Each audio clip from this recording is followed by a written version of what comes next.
اللهم صل على سيدنا محمد يا رب صل وسلم دائما ابدا على حبيبك. کیا کوئی شخص توحید پر تھا اور دنیا سے چلا گیا، کچھ گناہوں سے توبہ نہیں کی، تو کیا بروز قیامت جہنم سے نکل کر جنت میں جائے گا؟ جی ہاں، اگر کسی کی توحید پر موت واقع ہوئی ہے تو گناہوں کی سزا کھانے کے بعد بالآخر وہ جنت میں جائے گا. اللہ اپنے ماننے والے اور نہ ماننے والوں کو برابر نہیں رکھیں گے. حدیث میں آتا ہے کہ جب مسلمان جو گناہگار تھے وہ جہنم میں ہوں گے، عذاب میں ہوں گے، تو ایک وقت آئے گا کافر ان کو طعنہ دے گا کہ یار تم تو مسلم تھے، تم تو خدا پر اور پیغمبروں پر ایمان لاتے تھے، تو انجام تو ہم دونوں کا سیم ہی ہے. تو اس وقت اللہ کو غضب، غیرت آئے گی کہ جو مجھے مانتے تھے میں ان کو ان لوگوں کے ساتھ کیوں چھوڑوں جو مجھے نہیں مانتے تھے. تو حدیث میں آتا ہے اللہ نکالے گا توحید پرستوں کو کہ جتنے بھی گناہ گار تھے لیکن چونکہ مانتے تھے. اس لیے میرے بھائی گناہ اگر اول تو گناہ ہونے نہ دو، ہوتا ہے تو اکڑو نہیں، اس پہ اچھائی کا لیبل نہ لگاؤ، مانو اے اللہ میں گناہ گار ہوں، میں غلطی پر ہوں. آج بڑا مسئلہ پتہ ہے کیا ہے؟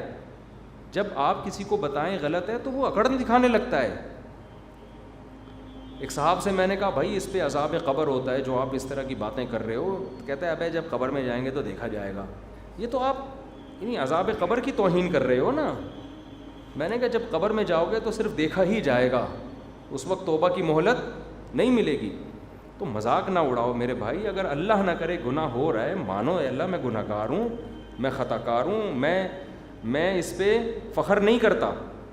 کوئی عورت اگر پردہ نہیں کرتی ہے، یہ نہ کہے کہ ہم نے بڑی دیکھ لی ہیں پردے والیاں کیسی ہوتی ہیں، اور کوئی پردہ وردہ یہ پرانے لوگوں کی پرانی باتیں ہیں. نہ نہ نہ، بولے بھائی میں پردہ نہیں کر رہی، میں غلط کر رہی ہوں. اللہ سے دعا کرو کہ اللہ مجھے توفیق دے. آپ کی داڑھی نہیں ہے، آپ یہ نہیں کہا بھائی ہم نے بڑے داڑھی والے بھی دیکھ لیے سب چور ہوتے ہیں، اس طرح لوگ باتیں کر رہے ہوتے ہیں نا.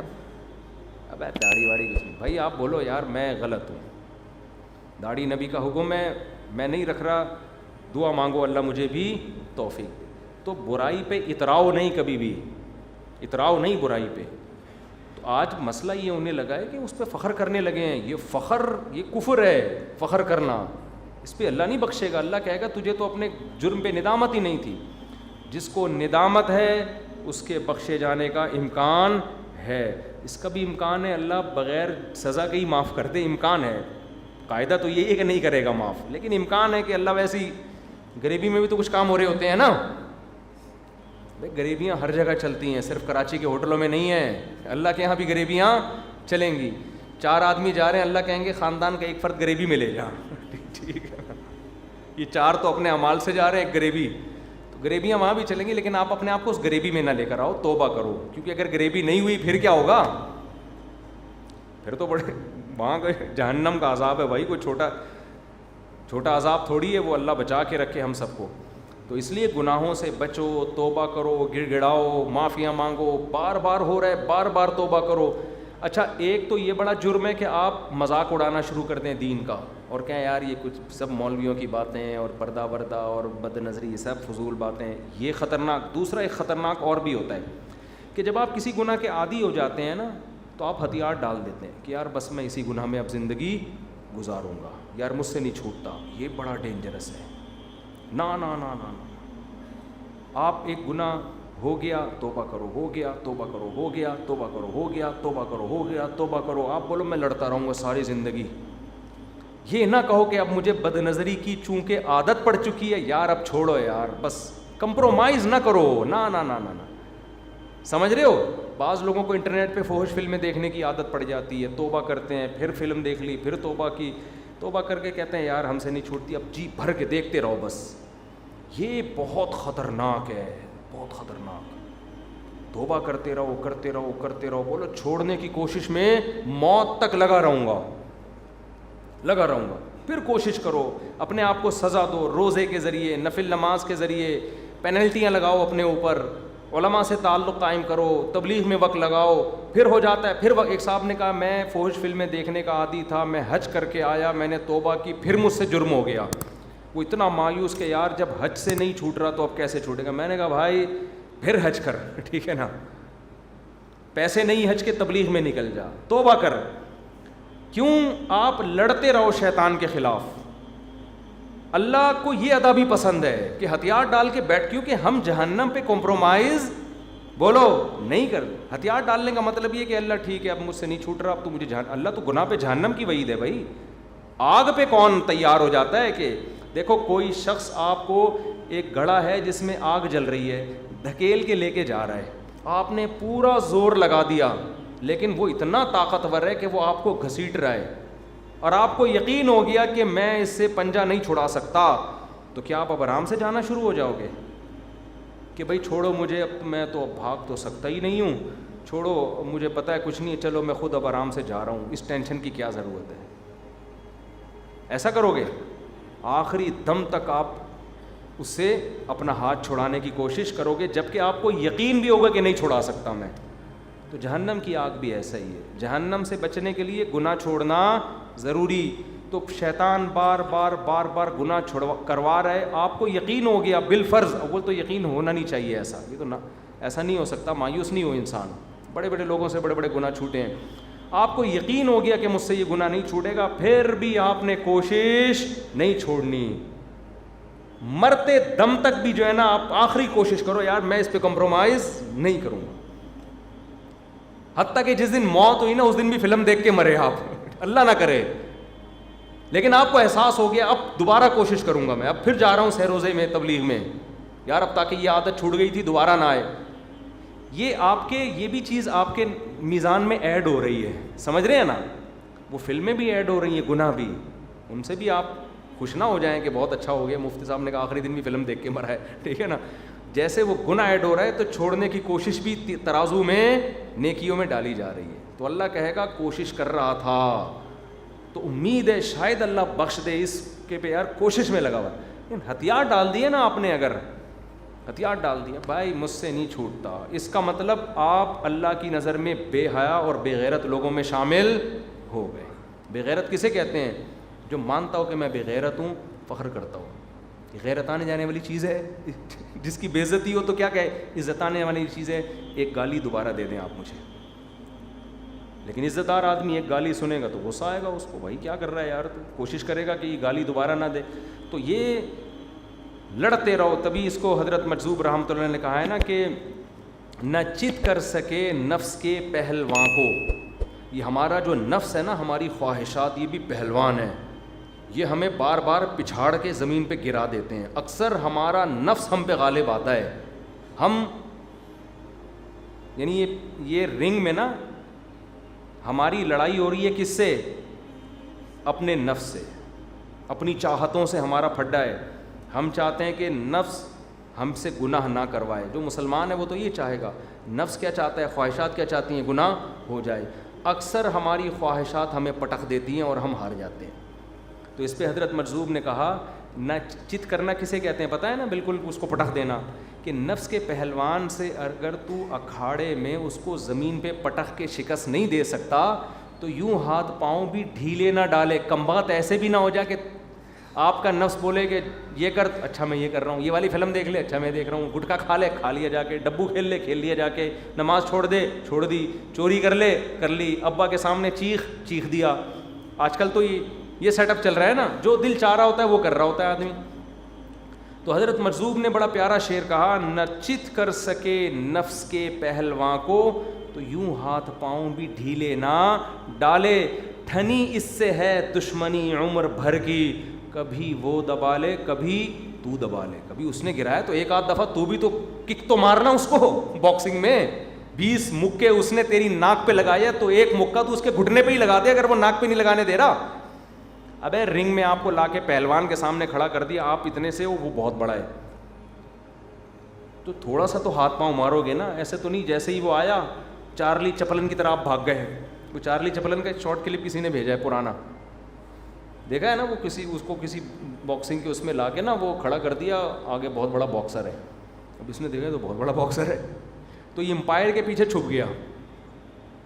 اب باکسر کو سمجھ میں نہیں آ رہا کہ میں کس کو مکہ ماروں, تو 2-4 مکے اس نے امپائر کو ہی مار دیے. ٹھیک ہے, کیونکہ یہ مسلسل کس کے پیچھے جا رہا ہے, اسی کے پیچھے جا رہا ہے. وہ پرانے زمانے کے نا کچھ چیزیں آج کل لوگ یوٹیوب پہ فیس بک وغیرہ پہ شیئر کر دیتے ہیں, واٹس ایپ پہ. تو آپ نے لڑائی کرنی ہے. اب آپ کہہ سکتے ہو ایسے پھڈے کا فائدہ کیا جس کا کوئی رزلٹ ہے نہیں. کیا خیال ہے؟ جب ہمیں پتہ ہے کہ نفس ہی ہم پہ غالب آئے گا, ہم تو غالب آ ہی نہیں سکتے, تو کیا فائدہ لڑنے کا؟ جیسے کوئی آگ کی طرف آپ کو لے کے جا رہا ہو, گڑھے کی طرف, اور آپ کو پتہ ہے 6 مضبوط آدمی مجھے اس میں پھینکنے جا رہے ہیں, میں بھاگ سکتا ہی نہیں ہوں, تو کیا فائدہ؟ اب آرام سے چلے جاؤ. تو میں نے کہا کہ وہاں یہ منطق کوئی بھی نہیں چلاتا, لیکن شیطان یہ یہاں پٹی پڑھا سکتا ہے کہ جب مجھے پتہ ہے کہ میں توبہ کروں گا تو پھر توبہ ٹوٹ جائے گی, تو فائدہ کیا توبہ کرنے کا, گناہ سے بچنے کا, سہ روزہ چلے 4 مہینے لگانے کا, علماء کے بیانات میں بیٹھنے کا, اللہ اللہ کرنے کا فائدہ کیا؟ ہمیں پتہ ہے یار وہ حج کر کے آ گیا, سالے کو کچھ نہیں ہوا بھائی. تو فائدہ پتہ ہے کیا ہے؟ جس کے لیے کر رہے ہو وہ بولو دیکھ رہا ہے, وہ دیکھ رہا ہے کہ اس کے بس میں جو ہے وہ یہ کر رہا ہے, اور یہ آپ کو شیطان کہہ رہا ہے کہ ایک فائدہ نہیں ہے. حقیقت یہ ہے کہ فائدہ ہے, بہت فائدہ ہے. بڑے بڑے لوگ جو ولی اللہ بنے وہ پیدائشی تھوڑی تھے, بڑے بڑے ڈاکو, چور, زانی, شرابی, تاریخ اٹھا کے دیکھو, بڑے بڑے بزرگ بنے ہیں جن سے اللہ نے لاکھوں لوگوں کو ہدایت دی ہے. تو اللہ بھی غیب سے مدد کرے گا, اللہ بھی دیکھ رہا ہے, اللہ بھی ایسے حالات پیدا کر دے گا کہ آپ کے لیے توبہ پہ قائم رہنا آسان ہو جائے گا. تو اس لیے میرے بھائی گناہ ہو رہا ہے, ہتھیار نہ ڈالو, ہتھیار نہ ڈالو, لڑتے رہو, لڑتے لڑتے مر جاؤ, ایسی کی تیسی, صحیح ہے نا, مر جاؤ لڑتے لڑتے. اللہ کہے گا بھائی فائٹ کی ہے اس بندے نے, فائٹ کی ہے.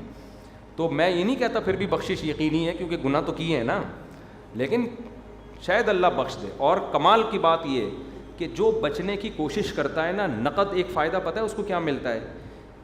جو گناہ وہ کر رہا ہے اس سے آگے نہیں جاتا پھر وہ, سمجھ رہے ہو؟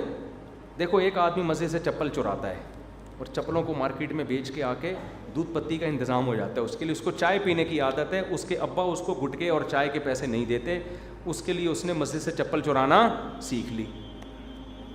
اب کیا ہوا کہ جی اس نے توبہ کی, مفتی صاحب کا بیان سنا, بزرگوں کا بیان سنا, توبہ کر کے پھر چائے کا دل چاہ رہا ہے, گٹکے کا دل چاہ رہا ہے, ابا پیسے نہیں دے رہے, پھر کسی کی نئی چپل مسجد میں نظر آئی اس کو, ٹھیک ہے نا, توبہ کر کے گیا تھا, وہ بیچ کے پھر چائے پی, گٹکے, یہی چپل بیچ کے یہی کرے گا, اور کیا کرے گا؟ کوئی ڈیفینس میں گھر تھوڑی بنائے گا. بار بار توبہ بھی کر رہا ہے, چپلیں بھی چوری کر رہا ہے. اس توبہ کا کیش فائدہ کیا ہوگا؟ چپل سے معاملہ آگے نہیں بڑھے گا. اگر اس نے توبہ چھوڑ دی نا تو پھر پتہ ہے کیا ہوگا؟ کہے گا یار چپل چوری کرنے میں وہ فائدہ نہیں ہے جو کسی کی بائک چوری کرنے میں. بائکوں پہ آؤ یار, پھر بائکوں سے کیا کہے گا؟ گاڑیوں پہ آؤ. پھر کہے گا چوری ووری کیا ہوتی ہے, چوری میں اتنی ٹینشن ہے, اتنی ٹینشن ہے, پکڑے جاتے ہیں تو پٹتے ہیں, ایک بندوق خریدو اور گن پوائنٹ پہ لوگوں سے پیسے چھینو. پھر اس کو ایک گینگ ملے گا, یار ان کو جوائن کر لو, یہ بڑے بڑے بنگلوں میں ڈکیتیاں کرتے ہیں. پھر وہ رابطہ کرے گا ہمارے سیاسی لیڈروں سے کہ حضرت ملک کھانے کا طریقہ آپ بتائیں کائنڈلی, یہ بہت ہو گیا, چپلیں, گاڑیاں, بنگلے, پیسہ, اسٹیل مل, یہ بہت ہو گیا. اب آپ یہ بتائیں کنٹری کو کیسے کھایا جاتا ہے, اس طرح سے بتائیں کہ کھائیں اور بدنام بھی نہ ہو, تون بھی نہ نکلے. تو وہ یہاں تک آئے گا, سمجھ رہے ہو؟ اگر وہ چپل سے ہی توبہ کرتا رہتا نا تو معاملہ کہاں تک رہتا؟ چپل کا رہتا. تو یاد رکھو جو فحش فلمیں دیکھنے کے عادی ہیں, بہت گندی غلیظ حرکت ہے یہ. اگر توبہ نہیں کی نا تو معاملہ یہاں رکے گا نہیں, آگے زنا تک معاملہ پہنچے گا. پھر زنا تک نہیں رکتا, پھر آگے اور معاملہ جاتا ہے, لڑکوں سے بدفعلیوں کے شوق پیدا ہوتے ہیں, گندا غلیظ ہو کے مرتا ہے پھر وہ. اور یہ شوق بڑھاپے میں ختم نہیں ہوتے, یہ دماغ سے نکال دینا کہ جب بڈھا ہو جاؤں گا طاقت ختم ہو جائے گی تو گناہ کی طاقت پھر توبہ کر لیں گے. نا نا نا نا نا نا نا نا, بڑھاپے میں زنا کی طاقت ختم ہوتی ہے, شوق ڈبل ہو جاتا ہے جو زانی ہوتا ہے پہلے سے. ہاں جس نے جوانی میں توبہ کر لی اس میں نہیں پیدا ہوتا شوق, لیکن اگر جوانی میں زنا کا اور یہ فحش چیزوں کا شوق ہے تو بڑھاپے میں یہ شوق ختم نہیں ہوگا, طاقت ختم ہو جائے گی, شوق ڈبل ہو جائے گا, کرنے کے قابل کچھ بھی نہیں رہے گا. شوق ایسا اتنا بڑا ٹھرکی بنے گا نا کہ بس وہ ہر وقت یہی کام کرتا رہے گا, اس کو سکون اسی میں ملے گا, اللہ کا نام لینے میں اس کو مزہ نہیں آئے گا. سمجھتے ہو؟ اور جوانی میں ان گناہوں سے لڑنا شروع کر دیا تو جیسے جیسے بڑھاپا آئے گا یہ شوق خود بخود کم ہوتا چلا جائے گا, چھوٹ جائے گا, پھر اللہ اللہ کرنے میں مزہ آنا شروع ہو جائے گا. تو اس لیے کمپرومائز نہ کرو. مفتی طارق مسعود صاحب کے بیانات سننے کے لیے youtube.com/مفتی طارق مسعود کو سبسکرائب کریں, اور اگر آپ لائیو ویڈیو کو کبھی بھی مس نہیں کرنا چاہتے ہیں تو سبسکرائب کرنے کے بعد بیل آئیکن پہ کلک کرنا مت بھولیں. جزاک اللہ.